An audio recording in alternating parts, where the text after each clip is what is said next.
with boxing in America pretty much being, well, I guess America and the UK kind of being on like, they kind of not necessarily being halted, but it's dry until February, basically February, March. Because I mean, you were waiting on the Dave Benavidez fight, and then we're waiting on Bivol versus Better BF2, and then we're Stephen Fulton's fighting against Figueroa again, and then I mean, look, who knows what's up with the Tank fight? We'll know when they're in the ring fighting already. That's when I'll say, okay, the fight's on. Because one guy says one thing, one guy says another thing. You know what I mean? But here's what I will say. And I've been a Hajime no Ippe fan, Hajime no Ippo fan for some time. And one thing I never did was sleep on boxing in Japan, right?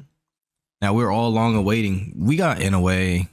Inoue is the guy that Top Rank is pretty much pushing as the next coming. And pretty soon, Japan and America, they're going to have to clash because understand something. Japan, their style is so devastating and they've been destroying champions, former champions. They have champions out there. And their style is so seek and destroy, is so sharp, powerful, but with a lot of speed and accuracy also, great timing, all of these things that are very, very dangerous to where we got Bruce Carrington. He's like, hey, I want to fight Inoue. I know I can beat him. And they're telling him, hey, I don't know, man, slow down, take your time, get some rounds in because that guy is a seasoned veteran and he's been knocked down. He's been in tough fights, but you know what I mean? He ends up knocking people out, bro. You know what I mean? He slept Stephen Fulton. Stephen Fulton went out there. He's not necessarily a power puncher. And one thing you have to have when you do fight against a Japanese fighter is power, right?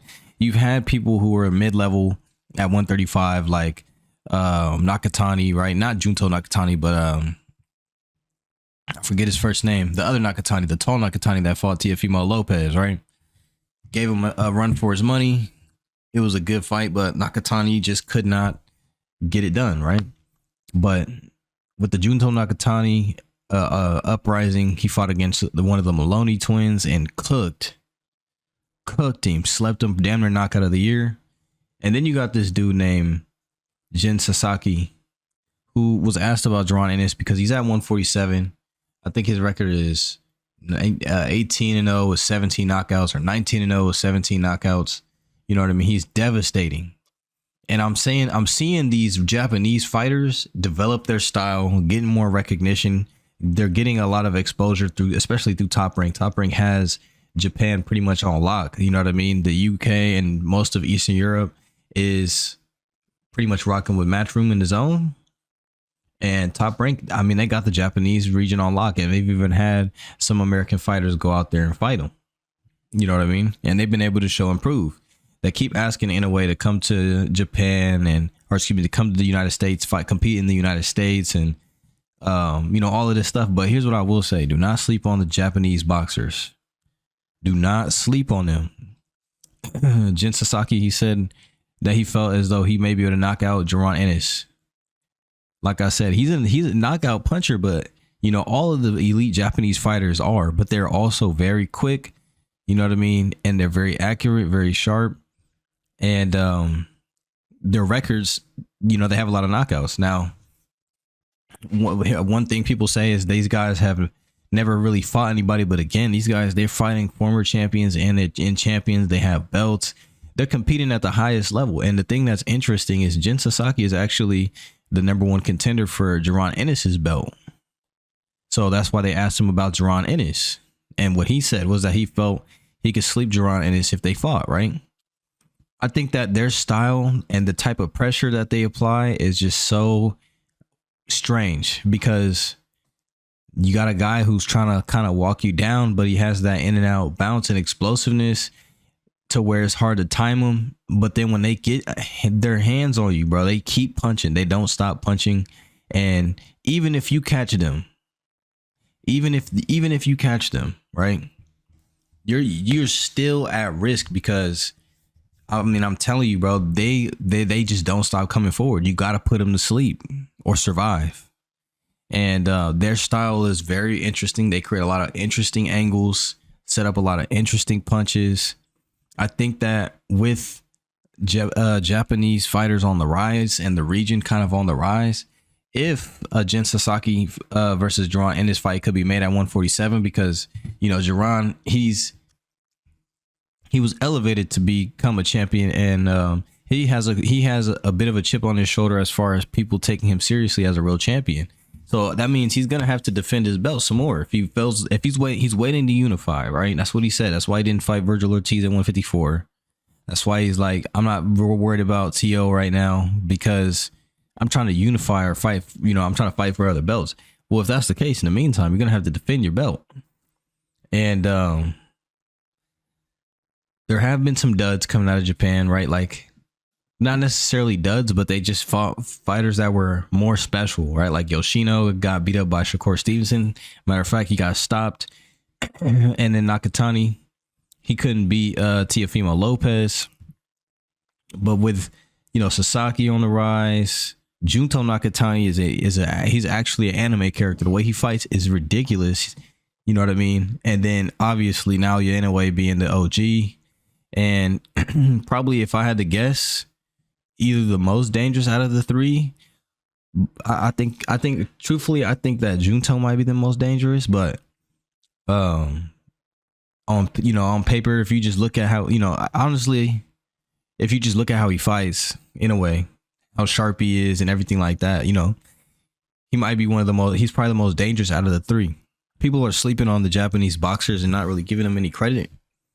But I do think that they're deserving of credit, and I do believe that they are truthfully dangerous, and you have to be careful because these guys have power, speed, timing, and accuracy. Now, does that mean they're gonna beat everybody? That's what I mean?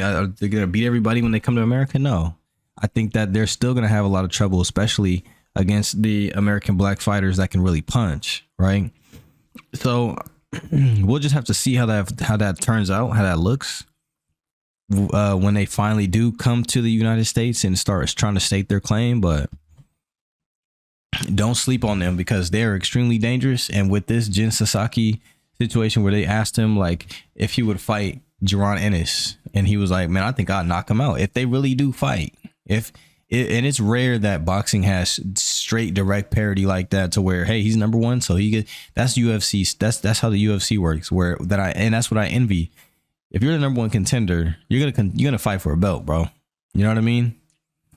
Sure, it's not always like that, but for the most part, you're the place you're in is the place you're in, and you pretty much get your just due. I won't lie. You know what I mean? It's the people, they fight each other. The champions defend their belt, lose their belt. It's a very active that way. So if it materializes that way to where, hey, this guy's number one, let's make a fight.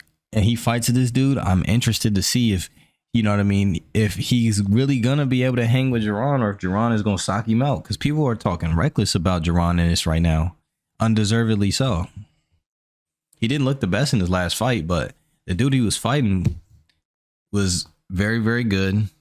He was letting his hands go, but it's just the fact that the head movement, the feet, the footwork, the angles, there's a lot going on. And it doesn't help that Jaron Ennis got a setup before he lets his hands go, and that ultimately was getting exploited in that fight. But when I'm watching the Jin Sasaki fight, it doesn't look like how the Karen Chukajan fight looked. You know what I mean? He has that pressure, but he's intelligent. It's not a Roy Monvia situation. He does have dynamite in his hands, in both hands, and he socks out people. That's what he does. Look at his record. And I just would be interested to see Jaron power box him and solve that puzzle, But anyways, I was just tuning in and seeing news about some of these Japanese fighters, and it just made me think, like, you know what? I hope nobody's sleeping on them. And if they really do make this fight happen with Jaron and Sasaki, I think that would give a very good barometer for the Japanese style, because Jaron he's very, very, very good, very dangerous. And if he has trouble against his Japanese fighter, or even loses or gets socked out or whatever, you know what I mean? That would be one hell of a tick for Japan, other than the Stephen Fulton victory. So that being said, y'all, I'll catch you on the next video, man. I'm gone.